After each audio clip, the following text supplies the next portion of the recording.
So if you've been following our channel, you know that we love our weekends away. We go away about once a month and the odd overnight are thrown in too. Now I've been using the 12 volt EnerDrive Voyager system that whole time we've been going away, so we thought it'd be a good time to give you a rundown as to whether it's any good or whether you'd just be better DIYing something yourself. So we installed the EnerDrive system about 8 months ago. Now, full disclosure, EnerDrive did send us this system to try out and see what we thought. They are, however, not sponsoring this video and they won't get to see this before it goes live. So this is actually our true thoughts as to how it's performed in the last 8 months. So this thing just doesn't get to sit in the back and look pretty. It's worked pretty hard. It's been everywhere from the beach to the bush and everything in between. We run everything from it lights, there's 2 fridges, it's running the Starlink, it runs air fryer, induction cooktop, it's even run a slushy machine last month over on Morton. It gets worked really hard. Now we do multi-night trips, we also do quick one-night stopovers. It's constantly on, it doesn't turn off, so if it's ever going to break down or glitch, it probably would have done it by now. So if you're curious about the system that we're running, 3000 watt EnerDrive inverter in it, which is also a 100 amp hour charger when plugged into shore power, which is amazing. It's got the Cymarine monitoring, it's got the remote inverter controls, all the switches, and on the other side's a 300 amp hour slimline EnerDrive battery. So everything's EnerDrive and it all works beautifully. But we'll put all the links below to all this gear if you want to have a look at it. But if you want us to do a deeper dive into the system and how we've set it up, just drop us a comment and we'll do a video. So right off the bat, let's talk about the install. I've done plenty of installs, both DIY systems and these sort of canopies and the plug and play power box type you get too. Now the EnerDrive system is one of, if not the best and easiest systems I have ever installed. If you want to see the install video, just look at the links below. We've got it there and you can have a look at how we install this. It is absolutely so easy to do and quick. Secondly, as soon as you open the canopy door, you can see everything. You can see the state of charge, you can see what amps are coming in and out, what your fridge is drawing, what your solar's bringing in. It's all easy to see. There's no dodgy voltmeters, no dodgy wiring, because it's all done in the factory by the professionals. Also, look, the integration is top notch. You don't have to be an Autosparky to work it out. It's clean, it functions, it does what it's supposed to do. And it's also, we've found, really quiet. There's no noisy fans. There's a fan comes on the odd time, but it's nothing crazy. There's no overheating, there's no dodgy resets. Even in the middle of summer on Morton, this thing just worked all the time. Other things I like about it too is the fuse box. So if you do blow a fuse, we had one blow when because we retrofitted the side light in, I had a fuse blow. Now, when you blow a fuse, the light comes on with which fuse is blown, so you can just fix it. There is a little fuse box up there, and on the back of it does have a chart as to what fuse does what. Super easy, anybody can work it out, so good.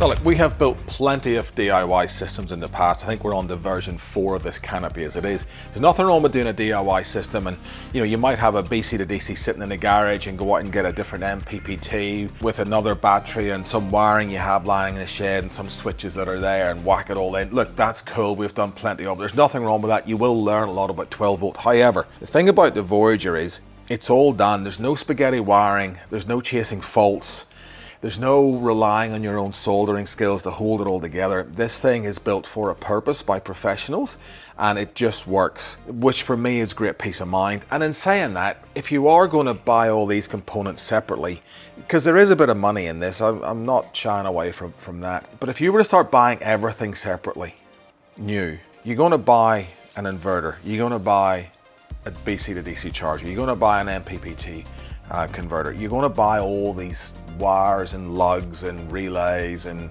switches and monitors and everything else that goes into building one of these systems, shunts and battery.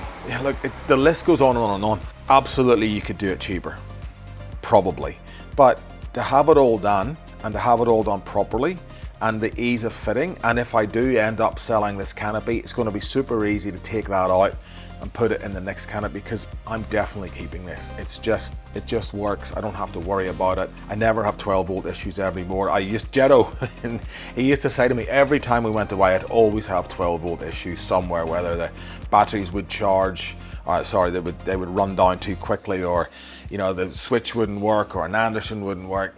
This just works. It's so much easier, and that to me is worth maybe the extra premium price that you might pay for it all. All right, let's get to the bad points, because there is a couple. Price. The first thing is price. Obviously, this is a premium unit. If you're going away once a year, this isn't the thing for you because it's overkill for what you're going to do. If you're going away a few times a year, look, it might be something you'd want, but there is other options. There's plenty of other things, even in the EnerDrive range, that are cheaper, that might not be quite as good, but will do the same thing for you if you're going away just a couple of weekends a year. So, you know, you might look at ones that have smaller inverters or less amp hour batteries, or, you know, maybe not an inverter at all. Maybe you don't need an inverter. Maybe you just want to run lights and fridges. There is different options that are pre-wired, and not just EnerDrive. There's other companies too that do all-in-one solutions. So definitely have a look around, because the price is probably one of the biggest stumbling blocks to get a lot of people into this unit. Other things that I don't love, well, USB-Cs, there's one on it, and it's 2025. Everything's charged by USB-C. Our drones, our cameras, our phones, everything's USB-C. It's just the way forward. This has a USB-C and one USB and a SIGGI plug. I would have liked to have seen maybe 3 or 4 USB-Cs. That would be nice. You could probably retrofit the SIGGI plug with a couple of USB-Cs, but I do use a SIGGI a little bit as well for certain appliances that we have. So yeah, that's probably not awesome. And the only other big thing that I would say is it's a big thing. It's, if you're tight on canopy space, this is going to be tricky. They do come configured in left-hand side or right-hand side, or indeed you can get one that's configured to go up on the ceiling, but they are a big unit and they're going to take up a bit of room in your canopy. So you're going to have to allow for that if you're thinking of buying one, because we had to actually redesign the whole canopy to get this to fit in. All right, let's talk about maintenance and durability. Now, this has been everywhere, as I said, from the beach to the bush, corrugated roads, heat. We're in Queensland, so not that cold. Dust, sand, rain, Morton. Oh, it was terrible. Shaking about, it's been taken up some pretty hairy tracks and back again. As long as it's installed properly onto the wall, which it was, there's been no dramas at all. It actually hasn't missed a beat the whole time. Now, probably one of the good things that I do like is we did upgrade, as I said earlier, we upgraded the light on the side of it, an LED strip across the top, and linked it into the switch up here. The other thing that you can do, if you want to add an extra switch in, so I did make the second switch for my rooftop tent so I could have my 12 volt up in there for all the stuff up in there that I run. Super easy, just to undo these bolts. This front panel pops off and you can run your switches in easily and run your wires out up to wherever you want to do. So as far as upgrading and future proofing itself, it's pretty easy to do, which is another thing that I actually do really like about it. There's no having to take the whole unit out just to fit an extra switch, and I still don't have any use for these 2 switches yet. So in the future, when I get something else that will need a switch, super easy just to upgrade the switch into that, all done. Honestly, if you want a system that's reliable, plug and play, and won't let you down, it's pretty hard to fault. However, if you are a confident DIYer and you want to do it yourself and you enjoy building and tinkering, look, you could probably save a little bit of money and get it custom fitted in exactly where you want it to be. You could probably do that too. For us, 8 months into it, look, we go away on trips where everything can go wrong. I know the 12 volt isn't going to go wrong.